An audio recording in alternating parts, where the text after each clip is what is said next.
Hello students, welcome to All About Civil. Structural Mechanics हमने shear force diagram and bending moment diagram unit complete कर ली है। आज हम start कर रहे हैं नई यूनिट मोमेंट ऑफ इनर्शिया। तो मोमेंट ऑफ इनर्शिया में हमें कुछ सिंपल से टॉपिक्स पढ़ने हैं कि मोमेंट ऑफ इनर्शिया क्या होता है, फिर सेकेंड मोमेंट ऑफ इनर्शिया क्या है, रेडियस ऑफ गायरेशन और अलग अलग बॉडीज़ के लिए हम मोमेंट ऑफ इनर्शिया को कैसे फाइंड करते हैं। तो आपने वैसे 10th में इसको इंट्रोडक्शन में देखा ही होगा कि मोमेंट ऑफ इनर्शिया क्या होता है, और अगर इंट्रोडक्शन में नहीं देखा है फिजिक्स में तो हम यहाँ पर इसको कवर कर लेंगे। अभी इंग्लिश में बता रही हूँ, उसके बाद मैं आपको ये हिंदी में भी एक्सप्लेन कर दूंगी। तो मोमेंट ऑफ इनर्शिया की डेफिनेशन है, moment of inertia is an important topic and is asked in most of the physical problems. Moment of inertia एक इम्पॉर्टेंट टॉपिक है जो कि बहुत सारे प्रॉब्लम्स में हमें देखने के लिए मिलता है। Normally moment of inertia is used to calculate angular momentum. Angular momentum को फाइंड करने के लिए हम मोमेंट ऑफ इनर्शिया यूज करते हैं। We shall learn about this topic more in the following paragraphs. अभी हम इसके बारे में डिटेल में पढ़ रहे हैं। तो अगर ये टर्म्स ना भी समझ में आ रही हो एंगुलर मोमेंटम, तो जब हम हिंदी पढ़ेंगे तो आपको इसका मतलब पता चल जाएगा, जिससे कि आपने जो फिजिक्स में पढ़ा होगा 9th-10th में, वहाँ से आप रिलेट कर सकते हो। तो मोमेंट ऑफ इनर्शिया होता है, moment of inertia is defined as the quantity expressed by the body resisting angular acceleration, which is the sum of product of the mass of every particle with its square of a distance from the axis of rotation।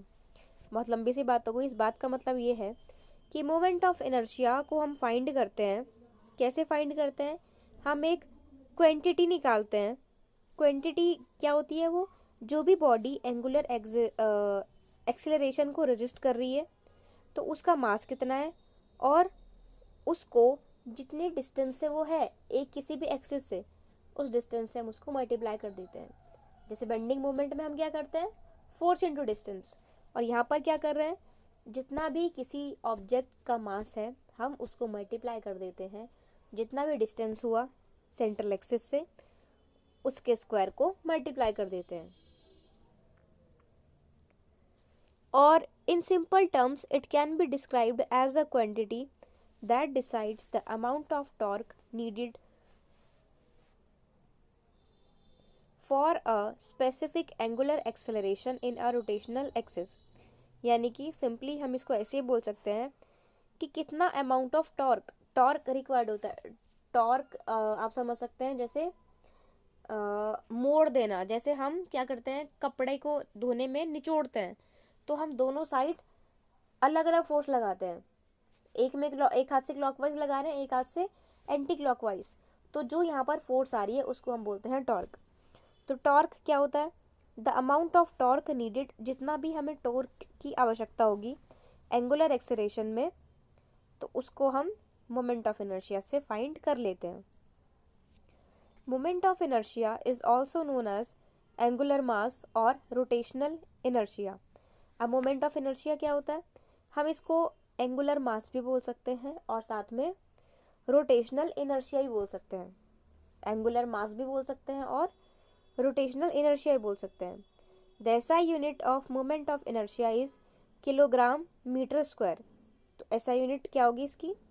Kilogram metre square में।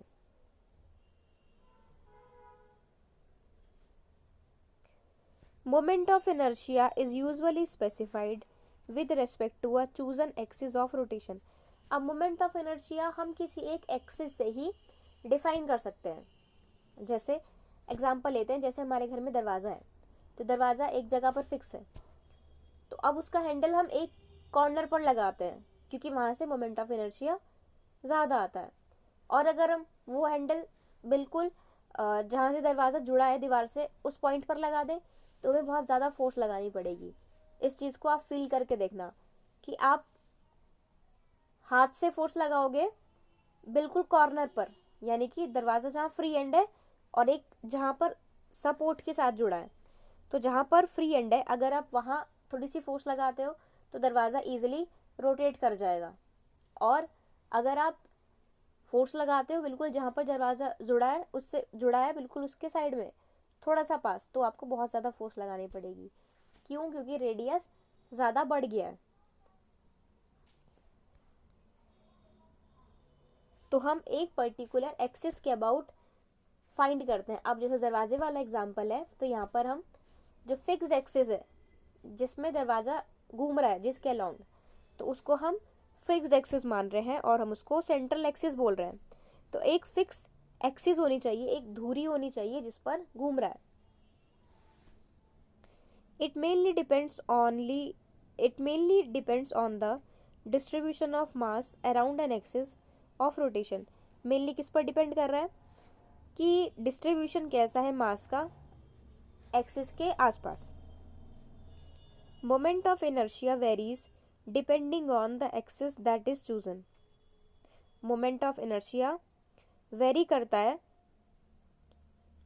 और depend करता है कि axis हमने कहाँ पर ली है। अब एक्सिस कहाँ पर ली है इससे क्या फ़र्क पड़ेगा? जैसे मोमेंट ऑफ इनर्शिया का फॉर्मूला है मास इनटू डिस्टेंस का स्क्वायर। तो जैसे जैसे डिस्टेंस बढ़ेगा तो वैसे वैसे मोमेंट ऑफ इनर्शिया की वैल्यू भी चेंज होती रहेगी। तो आप मोमेंट ऑफ इनर्शिया को यहाँ से पढ़ लो और इसके बाद मैं आपको हिंदी वाला भी दिखाऊंगी इसमें। तो अगर वहाँ से स्क्रीनशॉट लेना हो या फिर पढ़ना हो तो आप वहाँ से स्क्रीनशॉट ले सकते हैं।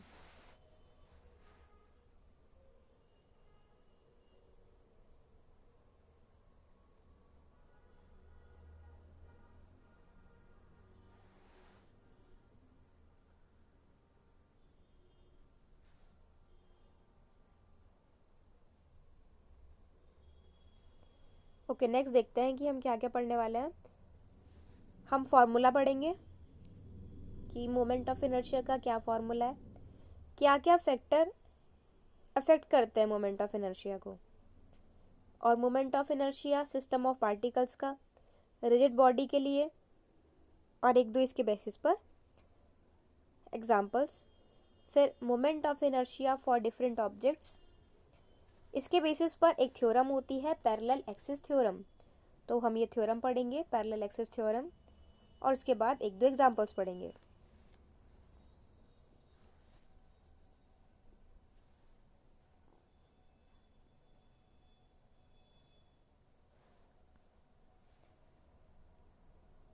देखो, सबसे पहले पढ़ते हैं मोमेंट ऑफ इनर्शिया का formula. In general form moment of inertia is expressed as, moment of inertia का फॉर्मूला क्या होता है? मोमेंट ऑफ इनर्शिया का फॉर्मूला होता है I is equals to M into R square. M क्या होता है यहाँ पर? एम है जितना भी मास है। मास मास होता है कि जितना भी मैटर किसी चीज़ के अंदर है तो वो मास हो गया। तो कितना मास है और मल्टीप्लाई कर देते हैं आर स्क्वायर से। आर क्या होता है? आर होता है distance from the axis of rotation, यानी कि एक फिक्स एक्सिस, उस एक्सिस से मास का डिस्टेंस कितना है वो आर डिस्टेंस हो गई, और इसको हम स्क्वायर कर देते हैं आर का स्क्वायर। तो I is equals to M into R का स्क्वायर। तो ये जनरल फॉर्मूला है मोमेंट ऑफ इनर्शिया के लिए। The dimensional formula of the moment of inertia is given by M की पावर 1, एल की पावर 2 और टी की पावर 0। ये भी आपने पढ़ लिया होगा फर्स्ट ईयर में, बेसिक डायमेंशनल सिस्टम होता है। एम का मतलब मास, एल का मतलब लेंथ और टी का मतलब टाइम। अब इस फॉर्मूला में सिर्फ मास और लेंथ आ रहे हैं और टाइम नहीं आ रहा, तो टाइम की पावर हमने 0 कर दी, और एम की पावर 1 है और एल की पावर 2 है। The role of the moment of inertia is the same as the role of mass in linear motion. अब जो रोल मोमेंट ऑफ इनर्शिया का है वही सेम रोल है मास का लीनियर मोशन में, यानी कि जो रोल मोमेंट ऑफ इनर्शिया का है रोटेशन में वही सेम रोल अगर लीनियर मोशन क्या होता है? जब अलोंग द लाइन मोशन हो रहा हो, जैसे रोड पर बस जा रही है, ट्रक जा रहा है, या फिर हम बाइक से जा रहे हैं, या फिर हम पैदल चल रहे हैं, तो ये हमारा मोशन कैसा होगा? अगर हम स्ट्रेट लाइन में चल रहे हैं तो हमारा लीनियर मोशन होगा। तो जिस टाइप से मास लीनियर मोशन में होता है वैसे ही मोमेंट ऑफ इनर्शिया रोटेशन में होता है। It is the measurement of the resistance of a body to a change in its rotational motion, यानी कि इस वैल्यू से, मोमेंट ऑफ इनर्शिया की वैल्यू से हमें पता चलता है कि कोई भी बॉडी अगर रोटेशनल मोशन में है, रोटेशनल मोशन जैसे कि हम हाथ में बॉल लेके धागा बांध के उसको घुमा देते हैं, तो ये कौन सा मोशन हो जाता है बॉल का? ये बॉल का हो जाता है रोटेशनल मोशन। ऐसे ही झूले होते हैं जो राउंड राउंड घूमते हैं, तो उनका ही मोशन सर्कुलर मोशन। तो मोमेंट ऑफ इनर्शिया होता है कि कोई भी बॉडी अगर रोटेशनल मोशन के अंदर है जो कि गोल गोल घूम रहे हैं, तो उसमें जो रेजिस्टेंस आएगा तो वो कितना होगा? Measurement of resistance of a body to a change in its rotational motion, यानी कि रोटेशनल मोशन अगर हो रहा है तो उसमें कितना रेजिस्टेंस बॉडी प्रोवाइड कर रही है, कितना बॉडी रोक पा रही है उस चेंज को। तो ये हम मोमेंट ऑफ इनर्शिया से फाइंड करते हैं। It is constant for a particular rigid frame and specific axis of rotation. अब ये सेम रहेगा किसी भी रिजिड फ्रेम के लिए। रिजिड फ्रेम का मतलब है कि सब चीज़ों की वैल्यू फिक्स है, ऐसा नहीं है कि चेंज हो रहा है। अब ट्रक के अंदर जितना लोड है, अगर हम लीनियर मोशन की बात कर रहे हैं, स्ट्रेट लाइन के मोशन की, तो जितना वेट है वो सेम रह रहा है। लीनियर मोशन में ये बात हुई। और अगर हम कुछ रोटेट कर रहे हैं, बॉल के अंदर हमने धागा बांधा और बॉल को घुमा दिया, तो इस टाइप से छोड़ा नहीं है धागा, हमने धागा पकड़ के घुमा दिया उसे, तो अब बॉल का जो मास है वो भी सेम है और जितना रेडियस है वो भी सेम है। रेडियस यानी कि अगर मैं बॉल घुमा रही हूँ तो बॉल से मेरे हाथ में जो बॉल का धागा है और एक धागा जो बॉल से अटैच है, वो डिस्टेंस तो सेम ही है, वो चेंज नहीं हो रही है। तो मोमेंट ऑफ इनर्शिया की जितनी वैल्यू होगी वो बिल्कुल सेम रहेगी। मोमेंट ऑफ इनर्शिया को हम ऐसे भी रिप्रेजेंट कर सकते हैं, I is equals to sigma MI/RI का स्क्वायर, यानी कि M मोमेंट, R कितना डिस्टेंस है बीच में। तो अगर हमें बहुत सारे ऑब्जेक्ट्स का मोमेंट ऑफ इनर्शिया फाइंड करना है तो हम सबको ऐड कर सकते हैं, जैसे M1 into R1 square plus कोई और बॉडी है M2 जिसका मास है और R2 जिसकी डिस्टेंस है, तो M2 इंटू R2 का स्क्वायर। एक और बॉडी है प्लस M3 इंटू R3 का स्क्वायर। तो इस टाइप से हम मोमेंट ऑफ इनर्शिया को अलग अलग फाइंड कर सकते हैं। अब काइनेटिक एनर्जी की हमें ज़रूरत नहीं है, मोमेंट ऑफ इनर्शिया हमारे लिए बहुत है। तो यहाँ से मोमेंट ऑफ इनर्शिया का फॉर्मूला क्लियर है, I is equals to M into R square.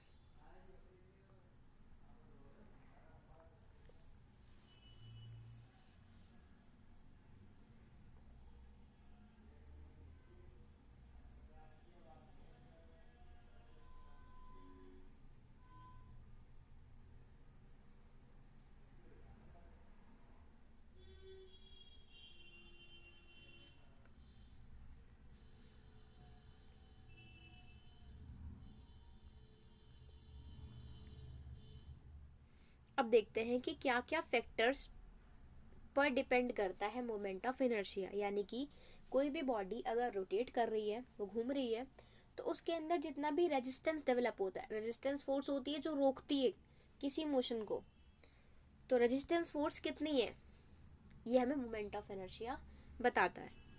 तो अब ये मोमेंट ऑफ इनर्शिया कुछ चीज़ों पर डिपेंड करता है, तो पढ़ते हैं क्या क्या वो फैक्टर्स हैं। The moment of inertia depends on following factors. अब क्या क्या फैक्टर्स हैं? डेंसिटी ऑफ मटेरियल, मटेरियल का घनत्व क्या है, डेंसिटी क्या है, इस पर बहुत ज़्यादा डिपेंड करता है। दूसरी चीज़, shape and size of the body, shape और साइज बॉडी की जैसी होगी उस पर भी ये डिपेंड करेगा। फिर एक्सिस ऑफ रोटेशन, अब मैंने बताया था R स्क्वायर पे डिपेंड कर रहा है, तो जितना भी डिस्टेंस होगा, डिस्टेंस बढ़ रहा है तो मोमेंट ऑफ इनर्शिया बढ़ जाएगा, और डिस्टेंस कम हो रहा है तो मोमेंट ऑफ इनर्शिया कम हो जाएगा। तो एक्सिस ऑफ रोटेशन कहाँ है, इस पर भी मोमेंट ऑफ इनर्शिया डिपेंड कर रहा है।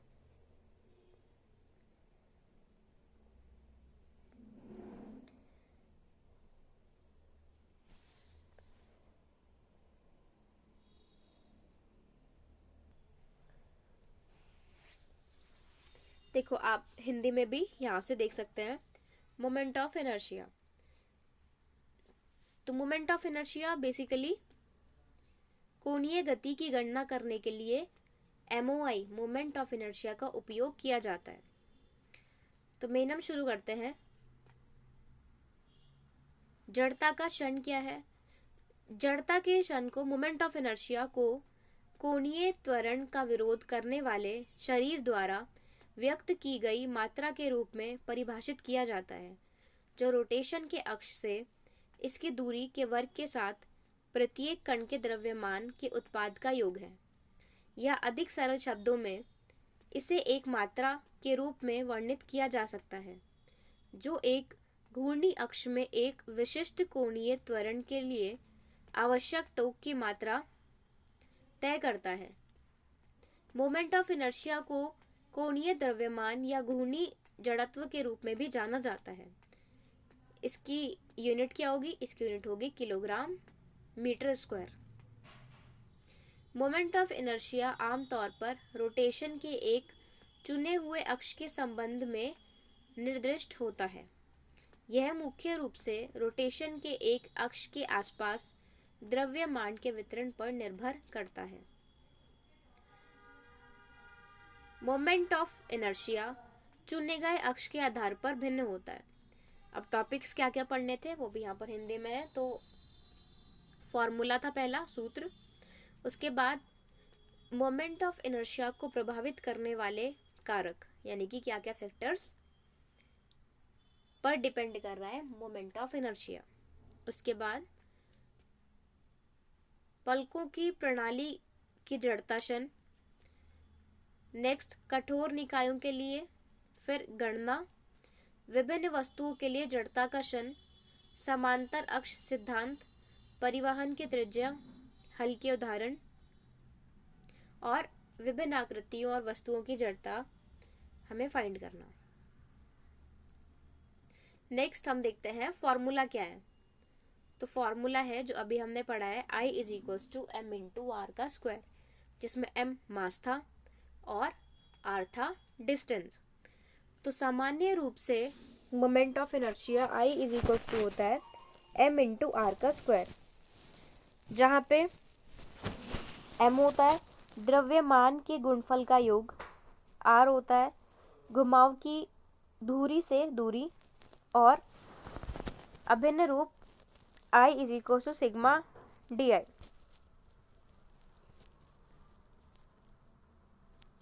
और अगर हम कंबाइन कर देते हैं तो सिग्मा mi ri का स्क्वायर।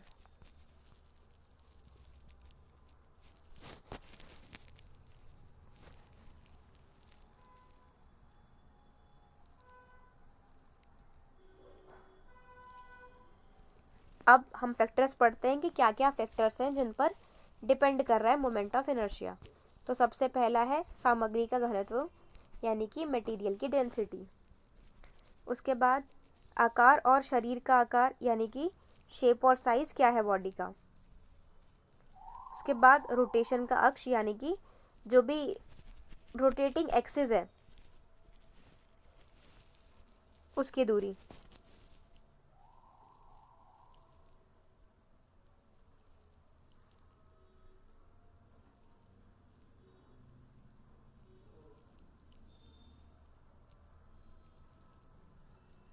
तो यहाँ से आपको इसकी हिंदी क्लियर हो गई होगी।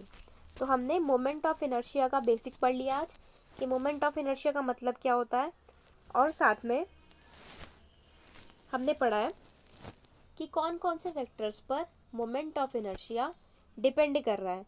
तो हमने 3 फैक्टर्स पढ़े हैं, डेंसिटी, शेप एंड साइज, और फिर रोटेशन का अक्ष, यानी कि दूरी कितनी है।